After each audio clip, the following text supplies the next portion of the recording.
ब्रह्मसूत्र एक बहुत इंपॉर्टेंट ग्रंथ है जिसे बादरायन ने लिखा था। बादरायन को व्यास भी माना जाता है। ये वही वेद व्यास है जो महाभारत लिखने के लिए प्रसिद्ध है। ब्रह्मसूत्र की रचना का काल लगभग 200 बीसी से लेके 200 एडी के बीच में माना जाता है। इस ग्रंथ में कुल 555 छोटे छोटे वाक्य है जिन्हें सूत्र या एफोरिज्म्स कहते हैं। इन सूत्रों की खासियत ये है कि ये बहुत ही शॉर्ट है ताकि इन्हें आसानी से याद किया जा सके। ब्रह्म सूत्र का मुख्य उद्देश्य था उपनिषदों के अलग अलग और कई बार थोड़े विरोधाभासी लगने वाले विचारों को ऑर्गेनाइज करना। उपनिषदों में चीजें बिखरी हुई थी तो ब्रह्म सूत्र ने उन चीजों को ऑर्गेनाइज किया। इसलिए ब्रह्म सूत्र को भारतीय दर्शन के वेदांत संप्रदाय का आधारभूत ग्रंथ माना जाता है। ये उपनिषदों के ज्ञान को एक लॉजिकल स्ट्रक्चर देता है। अब हम बात करेंगे ब्रह्म सूत्र में मौजूद कुछ की आइडियाज की। ब्रह्म सूत्र में ब्रह्मन की बात की गई है। ये वो शक्ति है जिससे पूरे विश्व का क्रिएशन यानी कि उत्पत्ति हुई है। यही शक्ति विश्व का पालन पोषण करती है यानी कि सस्टेनेंस, और इसी ब्रह्म की वजह से विनाश यानी कि डिसोल्यूशन होता है। ब्रह्मा विष्णु महेश ये तीनों इसी शक्ति के प्रतीक माने जाते हैं। ब्रह्म यानी कि उत्पत्ति करने वाला, विष्णु यानी कि सस्टेनर, और महेश मतलब Shiva who is destructor. Hindu scriptures के अनुसार सृष्टि इन्हीं साइकिल्स पे ऑपरेट करती है और ये क्रिएशन, सस्टेनेंस और डिस्ट्रक्शन की फेज मल्टीपल टाइम्स रिपीट होती है। इसलिए बोला जाता है कि हिंदुइज्म में टाइम लीनियर नहीं बल्कि साइक्लिकल है। ब्रह्म सूत्र का सबसे पहला सूत्र है अथातो ब्रह्म जिज्ञासा जन्माद्यस्य यतः। इसका सीधा मतलब यह है कि जो कुछ भी शुरू होता है वो उसी ब्रह्मन से आता है। ये ब्रह्मन की सर्वव्यापी और परम सत्ता को दर्शाता है। उपनिषदों को पढ़ते वक्त लोग कंफ्यूज हो जाते हैं। लोगों को उपनिषदों में लिखी हुई चीजों का मतलब नहीं पता होता। ब्रह्म सूत्र उन्हीं सवालों और डाउट्स को सॉल्व करता है।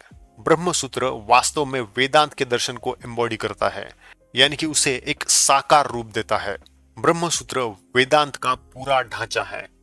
उपनिषदों में दर्शन और स्पिरिचुअलिटी के गहरे विचार थे लेकिन वो थोड़े स्कैटर्ड और कॉम्प्लिकेटेड थे। कई बार उपनिषदों के अलग अलग हिस्सों में एक ही बात को अलग अलग तरीके से कहा गया जिससे लोग कंफ्यूज हो जाते थे। कुछ लोग तो ये भी सोचते थे कि उपनिषदों में आपस में ही कॉन्ट्राडिक्शन है। बस यहीं पर ब्रह्म सूत्र आता है। इसका मेन मोटिव था उपनिषदों के विचारों को एक लॉजिकल और सिमेट्रिक ढांचे में पिरोना। यह ग्रंथ उपनिषदों के ज्ञान को ऑर्गेनाइज करता है और उसके कोर आइडियाज को क्लैरिफाई करता है। अथोता ब्रह्म जिज्ञासा का मतलब है कि हमें ब्रह्म को जानने की जिज्ञासा करनी चाहिए। ये सूत्र हमें बताता है कि ब्रह्म सूत्र का उद्देश्य सिर्फ थ्योरी देना नहीं है बल्कि उसे हमें अल्टीमेट ट्रूथ को समझने के लिए इंस्पायर करना है। नेक्स्ट हम बात करते हैं ब्रह्म सूत्र की संरचना की। ब्रह्म सूत्र को 4 अध्यायों में बांटा गया है और हर अध्याय में कई सेक्शंस है जिन्हें पाद कहते हैं। हर अध्याय का अपना एक खास फोकस है। पहला है समन्वय अध्याय। ये अध्याय उपनिषदों के अलग अलग विचारों को एक साथ जोड़ता है और बताता है कि ब्रह्मन ही सारी सृष्टि का आधार है। दूसरा अध्याय है अविरोध अध्याय। ये हिस्सा उपनिषदों में सीमिंगली कॉन्ट्राडिक्शंस को सॉल्व करता है। साथ ही ये बौद्ध और जैन जैसे अन्य दर्शनों के आर्गुमेंट्स का भी खंडन करता है। तीसरा अध्याय है साधन अध्याय। इसमें बताया गया है कि ब्रह्मन को जानने के लिए क्या क्या करना चाहिए, जैसे कि मेडिटेशन, सेल्फ इंक्वायरी और स्क्रिप्चर्स का अध्ययन करना। और चौथा अध्याय है फल अध्याय। ये बताता है कि ब्रह्मन को समझने से क्या मिलता है, यानी कि मोक्ष या लिबरेशन। ब्रह्म सूत्र का हर सूत्र इतना गहरा है कि उसका मतलब समझने के लिए विद्वानों ने पूरी पूरी किताबें लिख दी है और ये सूत्र इतने कंसाइज है कि बिना कमेंट्री के उन्हें समझना थोड़ा ट्रिकी हो सकता है। अब हम बात करते हैं ब्रह्म सूत्र पे जो कमेंट्रीज लिखी गई उनके बारे में। ब्रह्म सूत्र के ऊपर जो सबसे फेमस कमेंट्री लिखी गई है यानी कि भाष्य लिखा गया है वो है आदि शंकराचार्य का शारीरिक भाष्य। शंकराचार्य ने ब्रह्म सूत्र को अद्वैत वेदांत के पर्सपेक्टिव से एक्सप्लेन किया, जिसमें वो कहते हैं कि ब्रह्मन ही एकमात्र सत्य है और बाकी सब इल्यूजन यानी कि माया है। शंकराचार्य के अद्वैत वेदांत पे हम डिटेल में नेक्स्ट वीडियो में बात करेंगे। ब्रह्मसूत्र पे भाष्य लिखने वाले शंकराचार्य अकेले नहीं थे।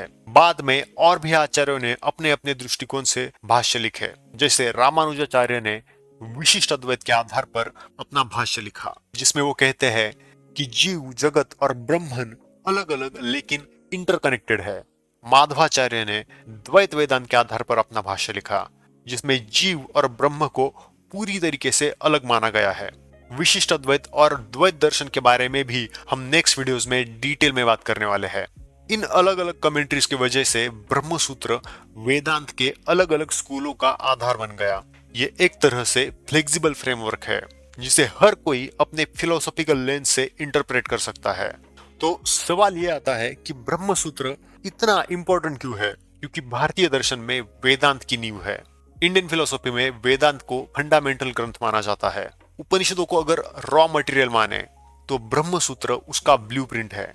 ये सिर्फ उपनिषदों के विचारों को ऑर्गेनाइज नहीं करता, बल्कि हमें लाइफ के बड़े सवालों का जवाब ढूंढने में भी मदद करता है। जैसे कि हम कौन हैं, ये दुनिया कहाँ से आई, हमारा अल्टीमेट गोल क्या होना चाहिए, इन सवालों के बारे में ब्रह्मसूत्र बात करता है।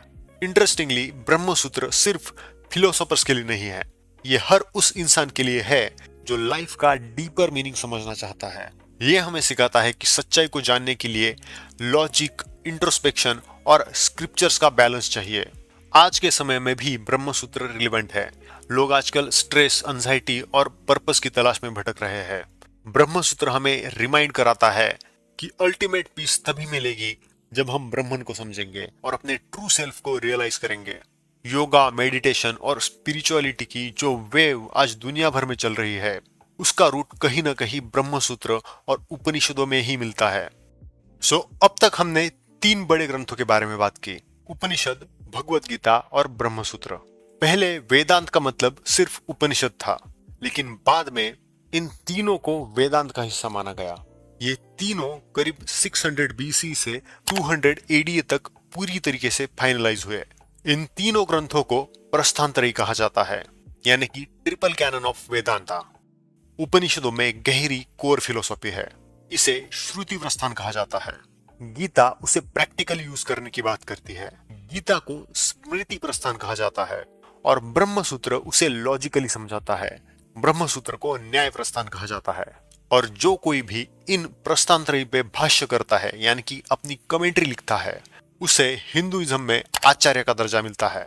अगर किसी ने प्रस्थानत्रयी के ऊपर अपना भाष्य नहीं लिखा तो उसे गुरु, पंडित, महात्मा कुछ भी कहा जा सकता है, लेकिन उसे आचार्य नहीं कह सकते।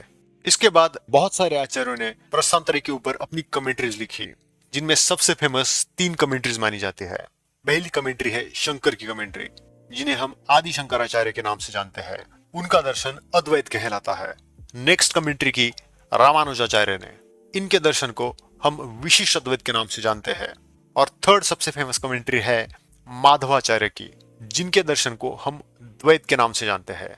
आगे हम इन्हीं 3 दर्शनों के बारे में विस्तार में चर्चा करेंगे।